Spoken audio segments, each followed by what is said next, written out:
Muy buenos días, mi nombre es Karen Peña, soy estudiante de la Universidad del Atlántico y hoy en el curso de farmacia clínica les vengo a hablar de la glucólisis.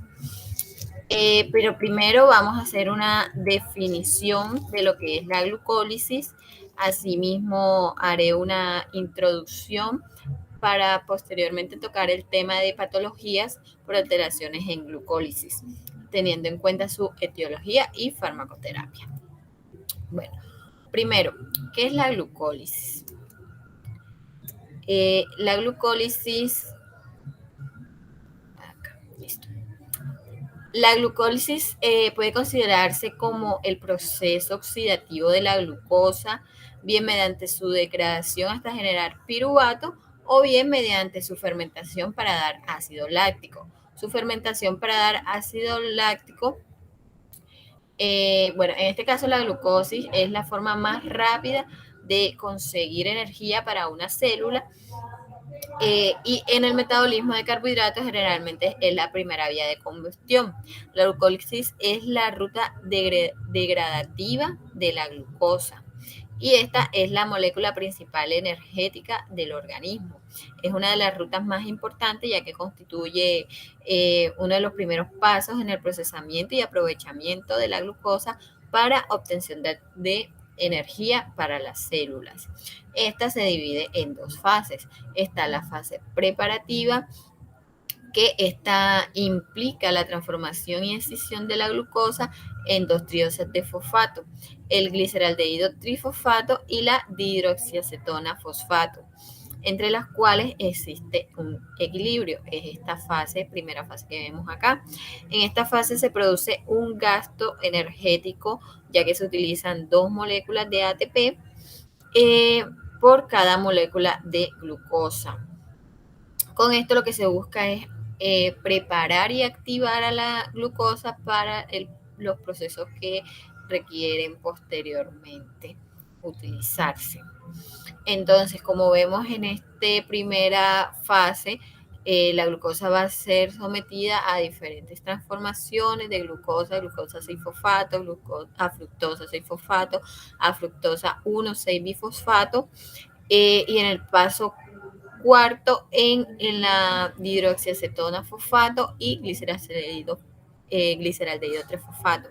En el paso 5, por medio de una isomerasa, la dihidroxiacetona fosfato va a ser convertida en gliceraldehído 3-fosfato.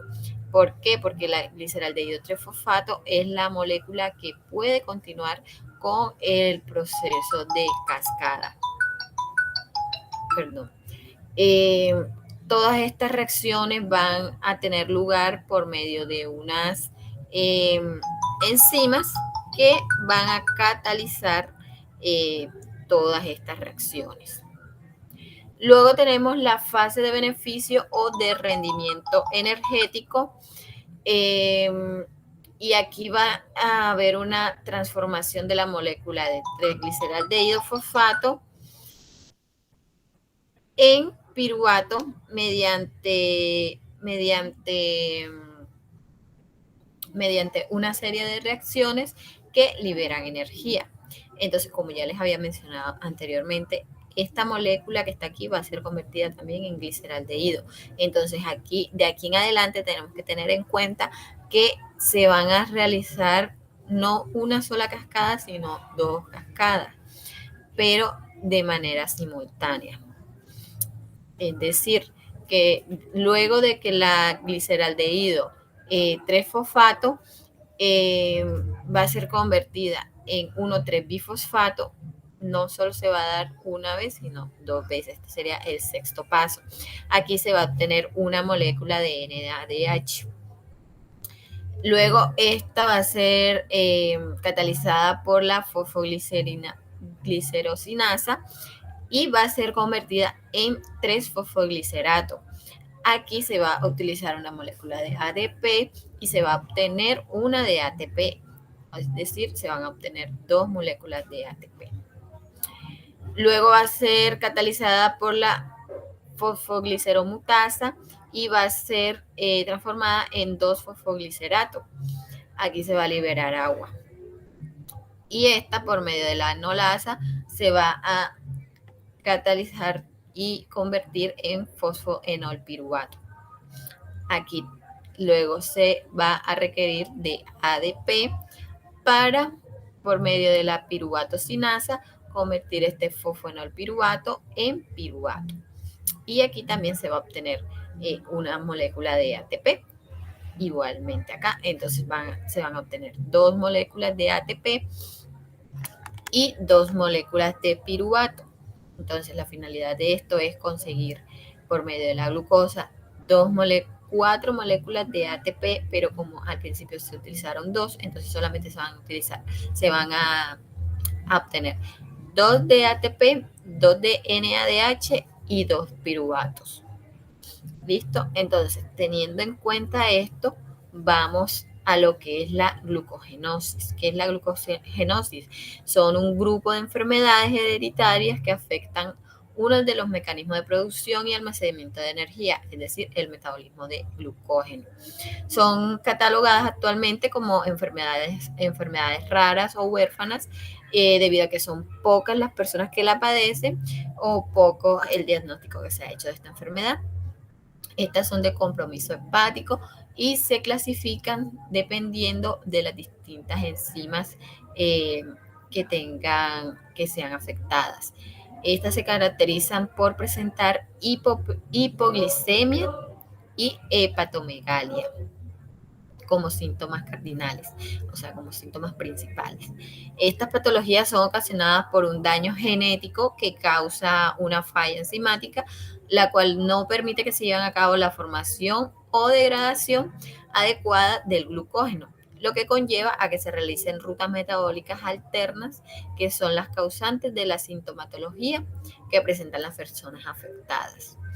Esta también puede clasificarse en función de su mecanismo fisiopatológico o de producción según los procesos enzimáticos identificados y en función de características clínicas diferenciadas. El primer grupo sería glucogenosis de fisiopatología hepática hipoglucémica. Y estas incluyen las glucogenosis tipo 1. Estas se dividen en tipo 1A y tipo 1B, la tipo 3 y la tipo 6.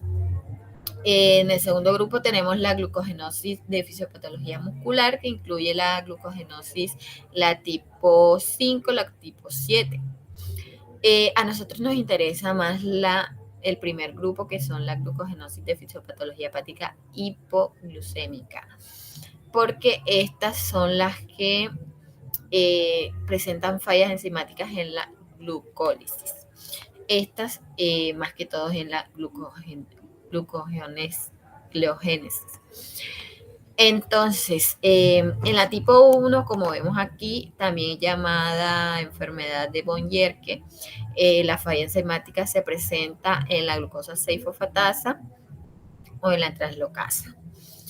El órgano afectado es el hígado, el riñón, o el hígado y células de defensa de la sangre.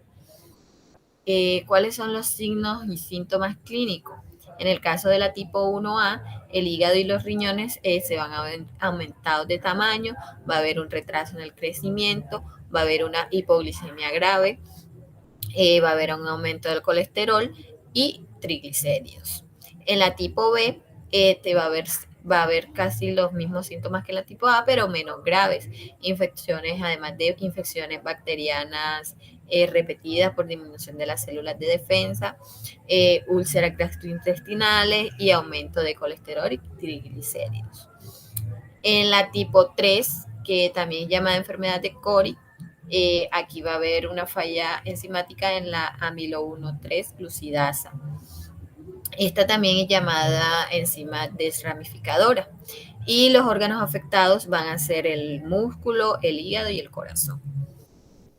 Aquí se va a presentar que el hígado va a estar aumentado de tamaño, va a haber cirrosis, va a haber un riesgo para producir tumores benignos que evolucionan a carcinoma.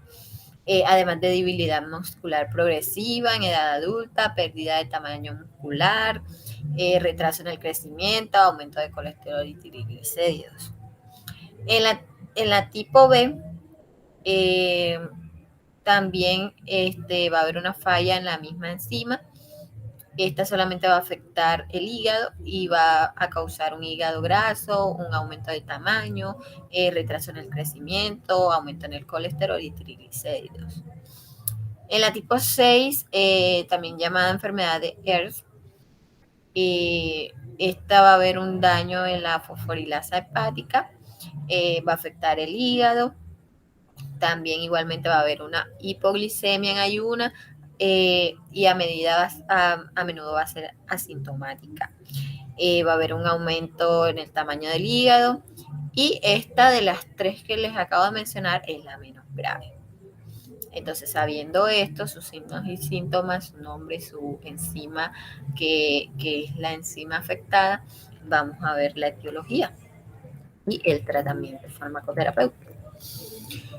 En la tipo 1, glucogenosis tipo 1, aquí vemos que en este esquema que les traje, vamos a visualizar pues la producción de piruvato, como ya les había mostrado anteriormente, pero este ya es un esquema más general, tanto de glucólisis como de glucogénesis. Entonces, aquí en la tipo 1, la tipo 1 es la más frecuente de todas la glucogenosis. Se produce por defecto de alguno de los componentes enzimáticos de glucosa 6-fosfatasa, cuya función es entregar a la célula en periodos de ayuno, y se encuentra en hígado y riñón. Se describen 4 subtipos, pero los más frecuentes son la tipo 1A y la tipo 1B, siendo la tipo 1A la más diagnosticada en un 80% y la tipo B en un 20%. Entonces aquí tenemos que tener en cuenta que tanto la 1A como la 1B lo que va a presentar es una acumulación de la glucosa 6-fosfato. ¿Por qué? Porque la enzima, por ejemplo, en el caso de la tipo A, la enzima afectada es la glu-6-fosfatasa. Entonces, esta va a estar de manera endógena en la célula y es la que va a desfosforilar esta glucosa 6-fosfato. Y si esta glucosa 6-fosfato no se desfosforila, no se va a presentar como glucosa en el torrente sanguíneo. Entonces, esta se va a ver aumentada dentro de la célula. Y esta otra enzima, en este caso la translocasa, que es la que lleva esta glucosa 6-fosfato, la lleva al endometrio de la célula. La presenta a la célula, pero esta es exógena. ¿Ya? Entonces, como haya una falla en la translocasa, pues obviamente no se va a dar la transformación de la glucosa 6-fosfato en glucosa normal.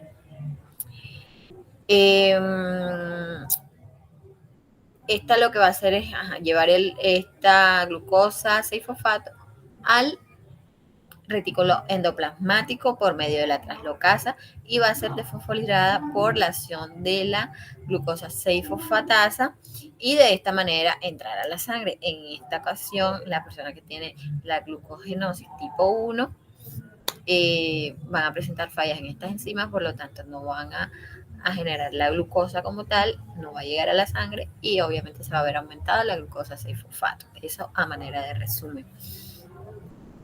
El tratamiento, en este caso, el objetivo es evitar la hipoglicemia y para esto se debe fraccionar la alimentación cada 2 o 6 horas según la tolerancia, y los menores de 2 años requerirán administración de alimentos cada 2 o 3 horas, que luego se puede aplicar a niños mayores. ¿Esto con qué fin? Con evitar complicaciones a largo plazo y permitir un crecimiento normal del niño. Obviamente esto se va a detectar en neonatos, se va a diagnosticar en neonatos porque ya van a nacer con esta complicación. Seguimos entonces, la glucogenosis tipo 3, también llamada, como ya les había dicho, la enfermedad de Cori, como ya les había dicho también, es en el hígado. Su etiología va a ser básicamente aquí, en la fosforilasa. La fosforilasa, que es la que en el proceso de convertir el glucógeno en glucosa 1-fosfato, es la que fosforila a este glucógeno. Entonces ella no va a fosforilar, por lo tanto no se va a dar este proceso y asimismo todas estas demás reacciones que vendrían. Esto va a aumentar el glucógeno. Esto se va a ver como un aumento de glucógeno. Entonces, en este caso, el tratamiento busca evitar el almacenamiento de carbohidratos para así minimizar la cetosis y prevenir el daño muscular. Aquí también se va a fraccionar la alimentación cada 3 o 6 horas según la tolerancia, prefiriendo la administración de carbohidratos complejos y suspensión de aquellos de absorción rápida.